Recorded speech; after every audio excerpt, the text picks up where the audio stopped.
ce sont ces postes qui sont là. Ils sont en train de préparer pour le remonter. Ok. Dans l'attente du vilebrequin en fait. Ok. Voilà. Sinon, pour le jet. Actuellement que c'est en travaux là. Ça veut dire que quoi? Y a pas... Ça c'est hors circuit quoi. Bon, en travaux, hors circuit, oui. Parce que le groupe il est censé apporter de l'énergie sur le réseau. Et s'il est à l'arrêt pour un entretien, il y a un déficit quand même qu'il faut constater. Voilà. Mais bon, je pense que, comme on l'a dit tantôt, pour le G4, incessamment, on va démarrer dans la semaine. On va démarrer dans la semaine. Voilà. Mais sa capacité de production c'est... Nous sommes autour de 6 MW. 6 MW, c'est sa capacité de production. 250. Voilà, 6 mégas 250. Voilà, donc dès qu'il va démarrer, je pense que ça, on aura au moins un plus sur le réseau. Mais voilà. Depuis quand est-ce que c'est... L'avarie? Non, là c'est un entretien ordinaire en fait. Puisque normalement quand le groupe il marche jusqu'à un certain temps de marche, on doit l'arrêter pour faire un entretien. Et là nous sommes à un entretien de 18 000 heures. 18 000 heures. Voilà, il doit marcher pendant 18 000 heures. Et à 18 000 heures, on fait l'entretien 18 000 heures. Mais avant les 18 000 heures, il y a des entretiens qu'il faut faire bien avant. 18 000 heures qu'on connaît là. Après 18 000 heures de travail quoi. Voilà, du groupe en fait. Voilà, mais il y a des petits entretiens. Il y a 1000 heures, 2000 heures, on les cumule. Et au fur et à mesure, on fait maintenant l'entretien de 18 000 heures. Il y a même 32 000, 36 000, ainsi de suite. Mais le plus long travail, le plus long temps de marche, c'est autour de 36 000. Hein. 36 000. Ça devient comme une révision générale. Il faut déposer tout et puis reprendre. Voilà. Donc l'autre question de savoir depuis quand est-ce que ça est en maintenance, depuis quand la révision a commencé? Lequel des groupes? La révision du G4 a commencé depuis quand? Il y a à peine 4 semaines. Hein. C'est un entretien de 8 semaines. Donc on a démarré autour de janvier, vers mi-janvier. Maintenant cette semaine, on l'achève.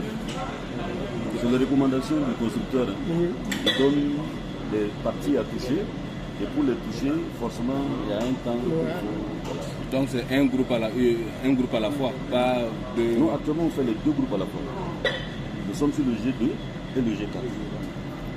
Voilà. Parce qu'on a un peu, on a quand même, vu que c'est un travail quand même d'un certain niveau et qui nécessite du matériel spécifique, on a demandé quand même l'apport de nos partenaires pour venir nous accompagner. Parce que ce n'est pas tous les jours qu'on dépose un vilebrequin de ce genre-là dans nos unités. Voilà, c'est des choses.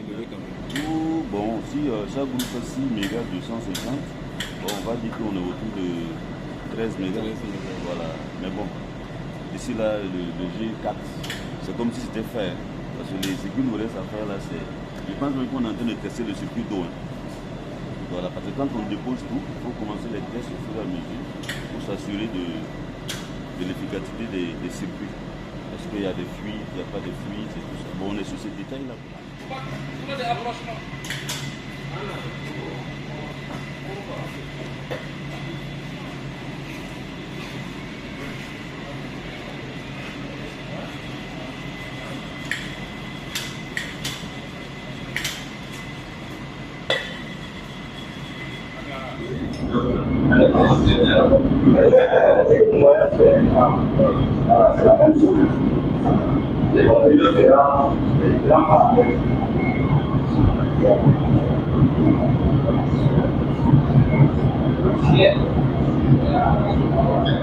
C'est la salle de commande.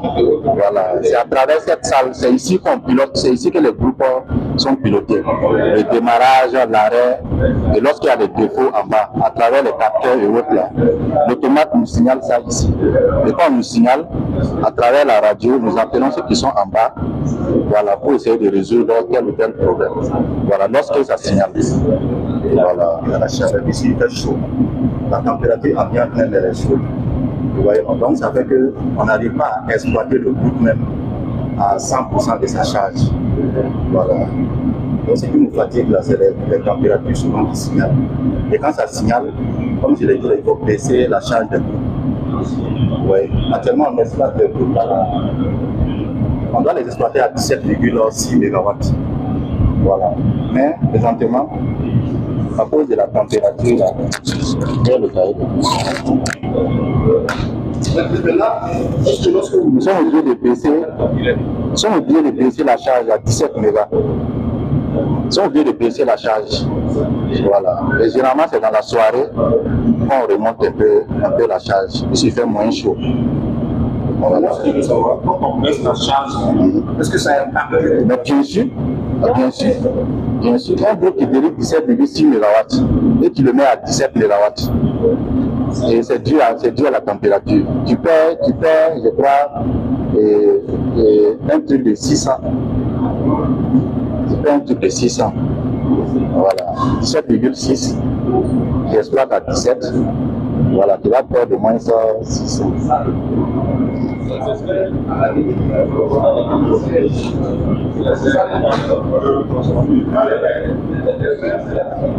Ici c'est fermé. Ce qu'ils produisent là, est injecté sur ce jeu de barre. Maintenant, de ce jeu de barre, les 15 kW là, on va élever ça à 90 kW. Injecté sur notre jeu de barre 90. La 90 là, c'est le courant ivoirien et le courant ghanéen qui injecte dessus. Donc notre centrale là, nous on renforce le courant de la 90. Voilà. Ça veut dire qu'ici, notre centrale ici, on n'a pas de départ. Vous êtes servi à travers les départs 15 kW. Les départs, vous êtes servi à partir de la 15 kW. Voilà. Mais ici, nous on n'a pas de départ. L'ancienne centrale, ils ont un jeu de bas 15 comme nous ici, mais à travers ce jeu de bas 15 là, ils alimentent la population. Voilà, donc là-bas ils ont jusqu'à 5 départs. Ils sont dans des Tanguin, Guayabien, c'est alimenté dans l'ancienne centrale. Mais ici, c'est que nous produisons là, on injecte ça sur la 90 pour renforcer le courant de la 90. Voilà. Et le courant de la 90, c'est la Côte d'Ivoire et puis le Ghana. Voilà. Merci.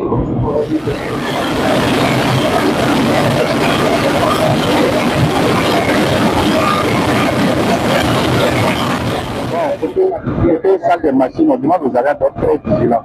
Parce que souvent, il y a des anomalies qui surviennent, voilà, suite aux températures et autres. Comme je l'ai dit, là, c'est surtout les températures là, qui nous fatiguent.